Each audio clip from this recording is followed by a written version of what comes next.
Valley Export notoriously staged a number of quite fierce, antagonistic encounters with the public. So for Touch and Tap Cinema, she created a kind of cinema, a sort of auditorium around her naked breasts, and invited members of the public, men, women, and children, in the streets of Munich to touch them. In Genital Panic, she entered a cinema with the crotch of her trousers cut away, bearing a rifle. With her romantic and artistic partner, Peter Weibel, she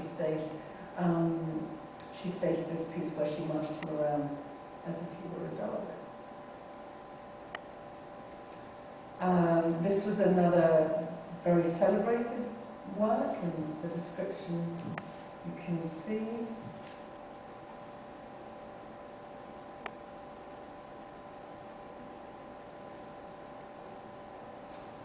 Subsequently, Linda Montano went on to work with karma, sort of chakra theories, dressing and living and occupying environments that were in just one colour.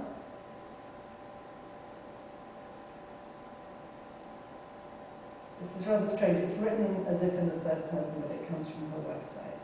So she's describing herself as Little Linda.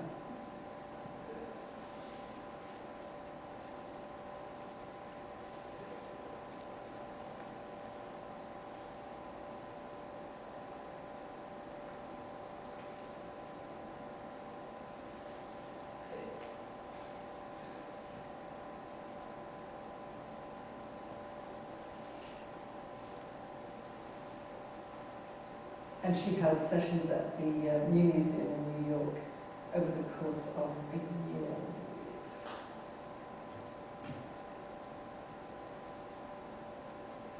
Oh, once a month for 7 months, sorry.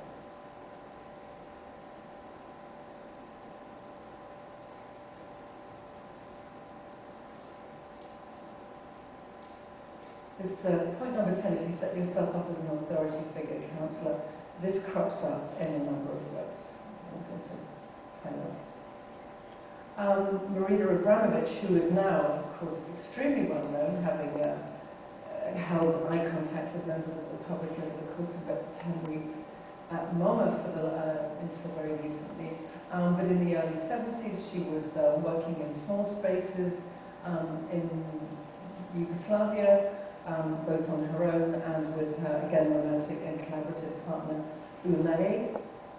Here's a description of this now notorious work, really testing the limits of her own body and the social body.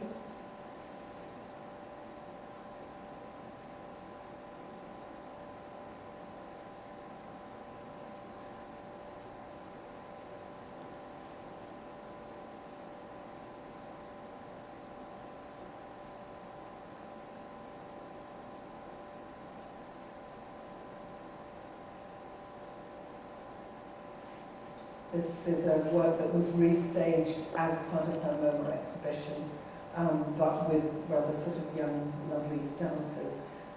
Not really quite the same, but forcing gallery visitors to enter the museum through her and Ulay's naked bodies in the passageway. Role exchange, where she changed places with a prostitute for the night of her art opening in Amsterdam.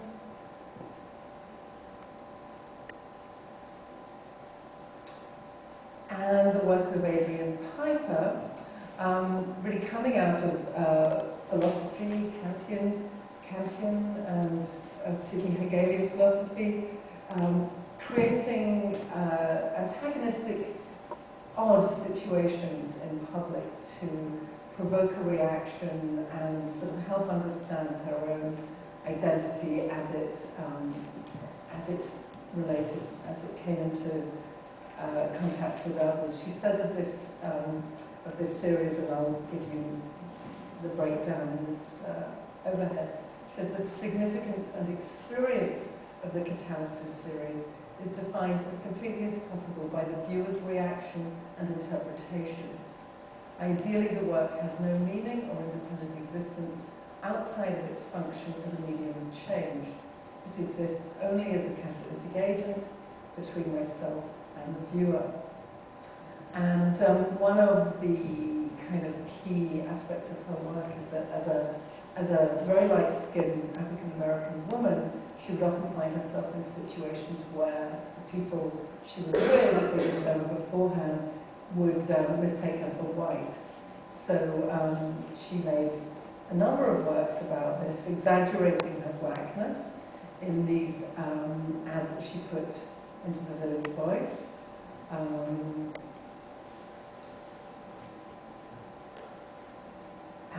subsequently designing and distributing what she called her calling card.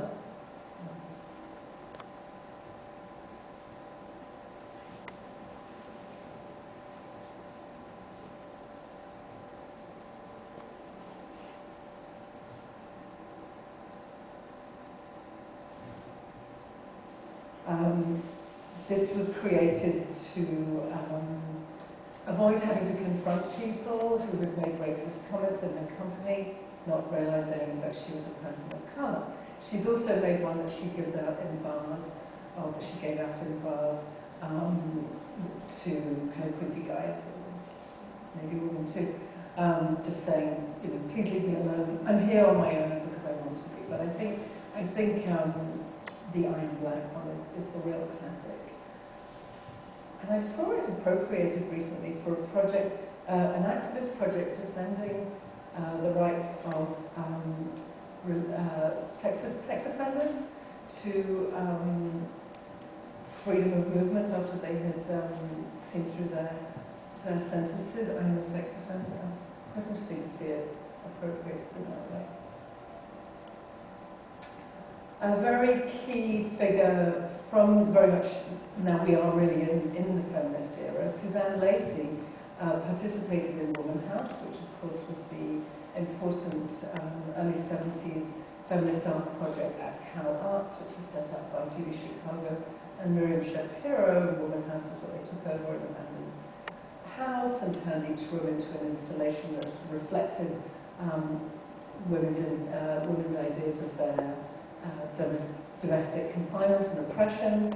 A lot of the work was devised through consciousness raising, which they used as a tool.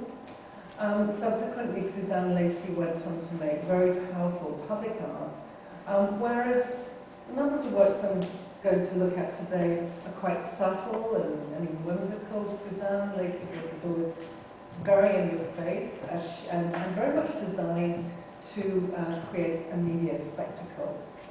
So 3 Weeks in May was created in response to a spate of rapes in Los Angeles that were underreported.